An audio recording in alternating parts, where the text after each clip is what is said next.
Meeting के बीच में जब टेबल पर पड़ा फोन वाइब्रेट हुआ तो पूरे हाल का पता चल गया कि किसी का फोन आया है। बड़े पोस्ट पर विद्यमान अधिकारी ने अपनी तरफ से बड़ी विनम्रता से कहा कि फोन को साइलेंट करके बैठे प्लीज। दीपक ने जल्दी से फोन को उठाकर काट दिया। देखा भी नहीं कि किसका फोन आया है। सॉरी सर बोलते हुए फटाफट फोन साइलेंट की बजाय स्विच ऑफ कर दिया और गौर से फिर उस सफेद बोर्ड की ओर देखने लगा जिस पर स्लाइड चल रही थी। मीटिंग के तुरंत बाद भी अपना फोन ऑन करना भूल गया। काम भला ही कुछ भी हो, अच्छी अच्छी बात भूल जाते हैं। इंसान बने रहना है। अगर बॉस की नजरों में दौड़ में प्रमोशन की, पैसे की, स्टेटस की, तो पूरा समय झोंकना पड़ता है। आप नहीं होंगे तो आपकी जगह है कोई और लेने के लिए पीछे से टक्कर मारकर आगे निकलने वाले बहुत हैं। थोड़ी सांस आई इन सब बातों से तो याद आया कि फोन भी पड़ा है। निर्जीव कहीं जेब में तुरंत ही निकालता है और उसका बटन दबाकर फिर उसे अपने संसार में प्रवेश देता है। कुछ सोचता समझता इसके पहले ही बीवी का फोन आ गया। कहाँ हो आप, फोन भी ऑफ है। मांझी का फोन आया था। इतना कहते ही दीपक समझ गया कि मीटिंग में बजने वाला वाइब्रेटर मांझी का ही होगा। थोड़ा छल्ला कर बोला, अरे हाँ पता है, वो आने का ही बोल रही होगी। करता हूं मैं उनसे बात फ्री होकर। फ्री होना उसके लिए ऑफिस में तो मुमकिन नहीं था, वो भी माँ से बात करने के लिए। माँ से तो शाम को भी बात कर सकते हैं, अभी करना क्या जरूरी है। ऑफिस का टाइम खत्म हुआ लेकिन दीपक का अभी भी चल रहा है। यह फाइल दिखने में छोटी होती है लेकिन जिंदगी निकल जाती है इनमें सर घुसा घुसा कर। ऑफिस में घर आया पत्नी ने कुछ कहा नहीं, एक तो पहले ही लेट हो गए, ऊपर से अगर फिर कोई ऐसी बात कह दी जिससे भड़क गए तो उसकी खैर नहीं, इसलिए खाना गर्म करके खिला दिया। रात सोते समय दीपक ही अचानक बोला, अरे तुमने याद नहीं दिलाया, माँ को फोन करना था।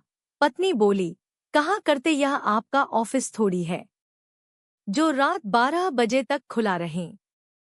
समय देखो 1 बजा है, 11 बजे तो आपने घर में कदम रखा, कब बात करते। चद्दर झटकाते हुए अब पत्नी को एहसास हो गया था कि अब दिन का वो समय है जब वो थोड़ा बहुत पति को ताना मार सकती है। माँ को 3 साल हो गए हैं, आपसे मिले कब से कह रही है कि एक बार मिल लो, पर आप जाते ही नहीं। अरे तुम लोग तो गए थे, पिछले साल हम गए थे, आपको मिलना है। हाँ करता हूँ, कुछ महीने 2 महीने में जाने का प्लान, अभी छुट्टी नहीं ले सकता। सुबह होते ही वही दौड़ा भाग शुरू, ऑफिस जाने के पहले ही ऑफिस घर आ जाता है। फोन आते रहते हैं, एक चालू रहता है तो दूसरा कतार में रहता है। इसी बीच पत्नी आई कुछ बोलने के लिए लेकिन साहब को मूड देखकर फिर किचन में चली गई। दीपक ने जल्दी जल्दी अपने सारे ऑफिस को समेटा, गाड़ी में डालने के लिए गाड़ी से फिर वही ऑफिस की असली जगह पर ले जाने के लिए। पूरा दिन फिर वही करना है काम। एक बार फिर माँ का फोन आया, इस बार फिर काट दिया। मन में यह सोचा कि आज तो माँ से बात करूंगा ही। थोड़ा सा माँ पर प्यार भी आया, सोचा कि अब फोन आया तो जरूर उठा लूंगा, लेकिन फिर बजा नहीं।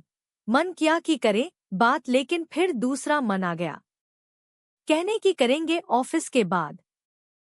फिर वही बात हुई, काम में उलझकर फिर से एक बार वो भूल गया माँ से बात करना।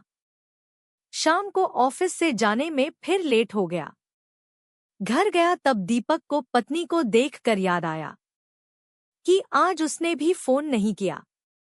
पहले तो कुछ नहीं बोला, लेकिन खाना खाते वक्त सोचा कि पूछ लेता हूं। इसके पहले कि पूछता पत्नी ने बोल दिया, मेरा फोन खराब हो गया है, सुबह से ऑन नहीं हो रहा है। मैं आपको बताने वाली थी, लेकिन सुबह आप बिजी थे तो नहीं बात की। दीपक कुछ उसे कहता इसके पहले उसने घड़ी देखी। समय फिर वही 10:30। सोचा माँ से बात करूं, लेकिन फिर सोचा कि अब तक वो सो गई होगी, इसलिए फोन नहीं किया। सोचा सुबह तो उठते ही फोन करूंगा। इस बार इरादा पक्का था। सुबह जैसे ही ऑफिस के लिए तैयार हुआ माँ को फोन किया। फोन उठाने के पहले ही सोचा कि बड़े प्यार से माँ से बात करेगा। छुट्टी की प्लानिंग करने लगा। मन ही मन उसे लग रहा था कि माँ उसे बहुत याद कर रही है। माँ ने फोन नहीं उठाया। ऑफिस में निकलने के पहले उसने पत्नी को कहा कि सुनो, तैयार रहना, आज छुट्टी लेकर आऊंगा, शाम को माँ से मिलने चलने। पत्नी भी सोच में पड़ गई। यह अचानक क्या हुआ? बोली, क्यों, सब ठीक है? क्या हुआ? बोला, नहीं, बस कब से बुला रही है, अब मुझे भी लग रहा है माँ से मिलाऊं। ऑफिस में जाते ही माँ का फोन आया। इस बार उसने फोन काटा नहीं। फोन उठाते ही ऑफिस से सीधा घर गया। पत्नी देखकर चौंक गई, कहाँ, क्या हुआ? दीपक बोला, चलो जल्दी कार में बैठो, माँ की तबीयत ठीक नहीं है। मामा का कॉल आया था। रास्ते भर यह सोचता रहा कि माँ कैसी होगी। हड़बड़ी में घर चला गया। माँ कहते कहते घर में घुसा, लेकिन माँ नहीं थी। एक पल के लिए उसे अपने 3 साल में माँ के किए फोन याद आए, जब माँ उसे बुलाती थी मिलने, लेकिन वो सिर्फ कहता आऊंगा। उसे भी पता था कि वो ऊपर से कहता था, जाने का कोई इरादा नहीं था। वो फोन भी याद आए जिनके आने पर वो भोए चढ़ाकर उन्हें काट देता था। यह सब घर में खड़ा होकर वो सोच ही रहा था कि पत्नी ने उसके कंधे पर हाथ रखा। अरे माँ तो अस्पताल में है, चले वहां। उसकी सुन जैसे टूटी उम्मीद फिर जागी। गाड़ी घुमाई अस्पताल की ओर। मन में बस यही दुआ कि माँ ठीक हो। बस अब हर दिन बात करूंगा, माँ की नहीं मानूंगा, उनको अपने साथ ही लेकर जाऊंगा। अस्पताल पहुंचा और जब मामा ने उसे देखकर मुस्कुराते हुए कहा कि अब ठीक है, चिंता की कोई बात नहीं, इतना सुनकर ही फिर उसकी पलकों से रुके बांध का टूटना हुआ।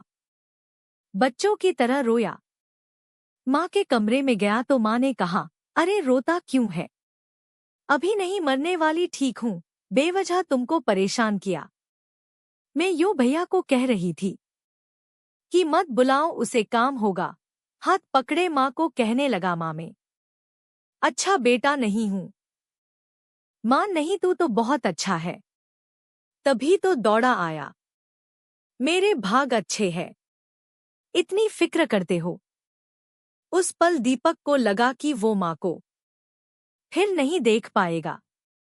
लगा कि यह बोझ लिए जीना पड़ेगा। माँ बुलाती रही, वो टालता रहा। समय रहते सीख जीना बहुत बुद्धिमानी का काम है। दीपक फिर ना माना। माँ को अपने साथ ठीक होने पर ले गया। काम को छोड़ नहीं सकते, लेकिन माँ को अपने साथ ले जाने के लिए तो मना सकते हैं। आपको यह कहानी कैसी लगी, हमें कमेंट कर जरूर बताएं। इसी तरह की अच्छी कहानियां आप यहाँ पर पढ़ सकते हैं। यहाँ उपस्थित शिक्षाप्रद कहानियां आपका मनोरंजन करने के साथ दिशा भी देंगी। तो बने रहिए हमारे साथ और हमारे प्रयास को सफल बनाएं।